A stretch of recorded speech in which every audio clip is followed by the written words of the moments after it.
After this week's surprising yet disappointing defeat against West Ham, tomorrow night we must see a reaction against Zenit.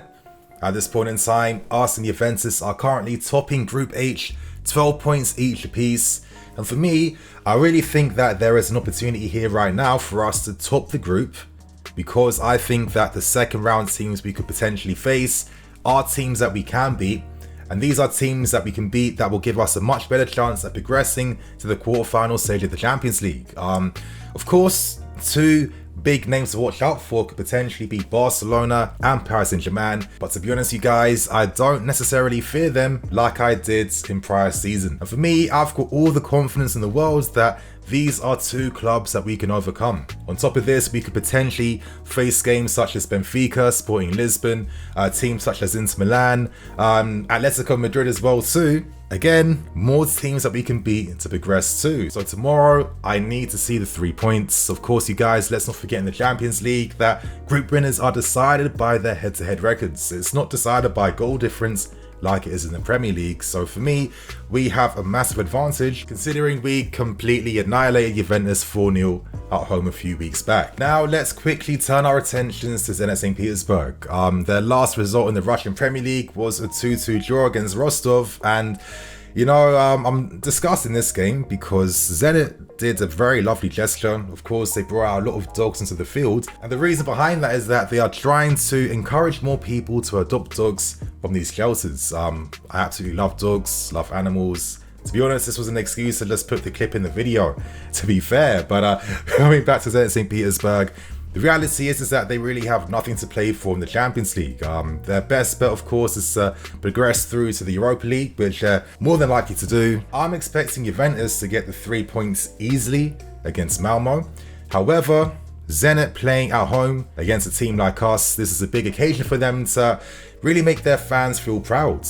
And if Zenit can have a good performance against us, that's only going to do wonders for their confidence, and they can carry that momentum forward back to their league games. So you guys, in today's match preview, I'm going to break down Tuchel's press conference. I'm going to go through my predicted lineups as well. And of course, to end things, I'm going to give you guys my match prediction too. So I hope you guys definitely enjoy.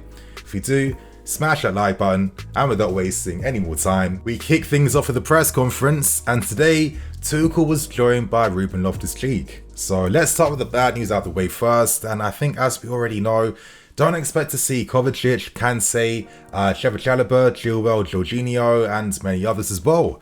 However, in the case of Kova, how unlucky is he? Because he has returned back from injury. However, he has now just caught COVID. So let's all wish Kova a quick recovery so he can come back. And also, it's a bit of a shame because COVID for me is really bad for athletes because it really affects their stamina levels. It really affects their lung capacity as well too. And let's not forget that when Kai Havertz last season picks up COVID, it took him a few months to fully get back to full speed. So I'm going to keep that same energy for Kova. I'm sure that he may have to play some games, but you know, if he's not playing to his very best, we must remember why, and it's because he just caught COVID. So let's continue on, you guys. One thing that Tuchel has been stressing throughout the past few weeks now is that the team are in red alert. The team are currently overloaded, and normally this is the peak thing about December. The part of me kind of wishes that we had a winter break in this country, even though I know that we have so much tradition of playing our Boxing Day games and Christmas fixtures here. However, it does take a toll on the players, and considering just how physically intensive the modern game is today, is it any surprise that we keep seeing players breaking down and getting small injuries during this month? I definitely don't think so. And you know, on top of this, Tuchel really stressed the point that when we return back from Russia, we're going to miss out on 1 day of recovery. On Saturday, we have an early game against Leeds United, and Premier League games are physical, intense affairs. So he's going to have to rotate even more, and the team really is going to be stressed to the furthest levels. But anyway, you guys, let's continue on. Of course, naturally, after that defeat against West Ham, Tuchel was going to be asked how he was going to address the mistakes in the team currently. And Tuchel said that, you know, listen, you know, him, the entire squad, they all watch the game again. They analyze details and sections and segments. And what were the final answers? To be fair, there wasn't much. There were no big questions needed. And I kind of agree with that sentiment. I don't think that Tuchel's being defensive at all. I think that sometimes people can be too black and white and only ever see things in those ways. For me and for many others, I'm assuming, it's nice to get more context behind how the team is right now so we can understand performances a lot better. In my opinion, against West Ham, they capitalised over us in some, very good moments, some great individual goals. I don't think their football throughout the entire game was necessarily showing that threat like that. And let's not forget their winner was an absolute fluke. That would never happen if you shot the ball 100 times. So, I understand what Tuchel's doing right now. There's no need for the team to doubt themselves and lack that confidence. Sometimes accept what happens, move on, and focus on the next game. Now, with all these injury concerns, of course, Saul's name did pop up again. Now, he did say that Saul is struggling with the intensity of the Premier League. However, behind the scenes in training, he is showing that growth every single week. So for me, I think playing against Zenit tomorrow, where the intensity is going to be dramatically reduced, hopefully he can show us some confidence and show us some form at least. So right now, let's hear what Loftus-Cheek had to say. And to be honest, I didn't think he got too many great questions in the press conference today. One of the first things he was asked was whether he expected to get many chances this season. Ruben did state that he was ready to capitalize on any situation and moments that came to him this season, which is like the standard professional talk. Moving on though, he did say that currently the players are still in good spirits. As Ruben was asked about the mistakes creeping into the team currently, all Ruben had to say to that, the team haven't necessarily played poorly, they haven't played bad. Sometimes these things happen, and what they have to do right now is perform the simple stuff to an excellent level, and then everything should just hopefully fall in line. Again, he was asked about whether he expected to get much minutes or game time this season. Tuchel said that during pre-season, this has been the fittest he's felt in years, and that's for very good reasons. Of course, he has suffered with injuries as well, and last season at Fulham he literally was signed there on loan so he can just recover and recuperate his fitness. And I guess naturally, of course, his time at Fulham was going to be addressed and brought up. It wasn't the best loan at all. Reasons behind that, of course, Fulham, the way they played, changing the system time and time again, not having great players around him to play with and being used out of position away from midfield.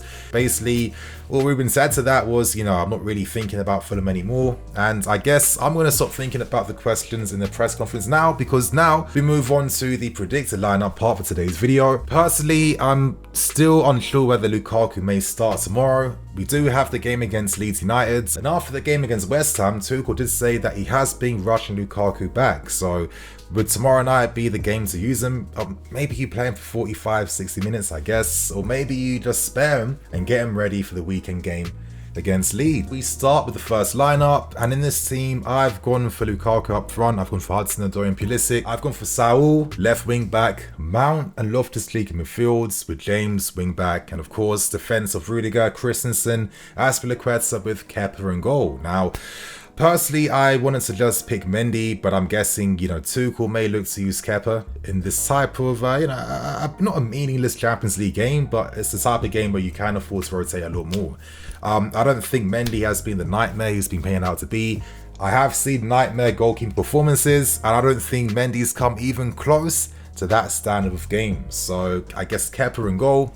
In defense, Azpilicueta maybe replacing Silva, rotating him, letting him recuperate and getting him ready for the game on Saturday. Now, midfield is where I was really thinking about this quite a lot. Mount, he's a Chelsea Academy graduate. He's been played across multiple positions on the right, left wing, cam, and in midfield as well in a 2 and in a 3-2. So, seeing how Loftus-Cheek has really just, shown his defensive aptitude under Tuchel this season. He wins a lot of duels in midfields. He's showing that defensive intelligence in which Sarri imparted on him. Let's not forget that he had to really learn how to defend off the ball if he had any hopes of playing for Sarri. So potentially we could see a midfield of these two, which would be quite exciting for me. Now, wing backs, I've gone for James. I'm not expecting him though to finish the entire game naturally. And left wing back, I've gone for Saul, where maybe with more space out wide in a game like this, he could be a lot better suited. Up front, I've gone for Pulisic and Hudson-Odoi. Now for my second lineup, I've actually gone for a surprise. I've gone for Werner, Lukaku up front. In behind them, I've gone for Ross Barkley. It's not the first time that Tuchel has used Barkley as a cam this season, And in midfield, I've gone for Hudson-Odoi as a wing-back, Saul and Loftus-Cheek in midfield, James wing-back with Sarr, Christensen, Azpilicueta and Kepa in goal. I'd be surprised to see Sarr playing. I think he's been okay since he's played for us. Maybe, you can't afford to lose Rudiger at all. He must be ready for Saturday, but it's not as if like defenders get injured like that too often. Barkley, he's showing some promise, especially when it comes to that creativity in the final third. And considering that we must rely upon all the players in the squad now, this could be a great opportunity to give him minutes tomorrow. Yeah, that's my logic for team number 2. And to end things with team number 3, I've gone for a 3-5-2. So up front, I've gone for Timo Werner and Lukaku. Wing backs, I've gone for Hudson-Odoi. Reece James in midfield, I've gone for Saul, Mason Mount and Loftus-Cheek, and in defence, Rudy, Christensen, Aspie and Kepa in goal. My reasoning behind this is that, okay, maybe Tuchel may feel that after using Saul in midfield against Watford, we were really getting overrun because Saul was not doing anything. So we can't afford to take that risk again. Maybe to make things easier, having a midfield 3 of Mount and Loftus-Cheek alongside him, of course, can help alleviate some of that pressure and responsibility in the middle. Of course, maybe if we have Mount playing on the wide left, maybe Hudson-Odoi would look better going into the final thirds. In behind him, of course, would be Sarr as well, looking to protect those channels behind too.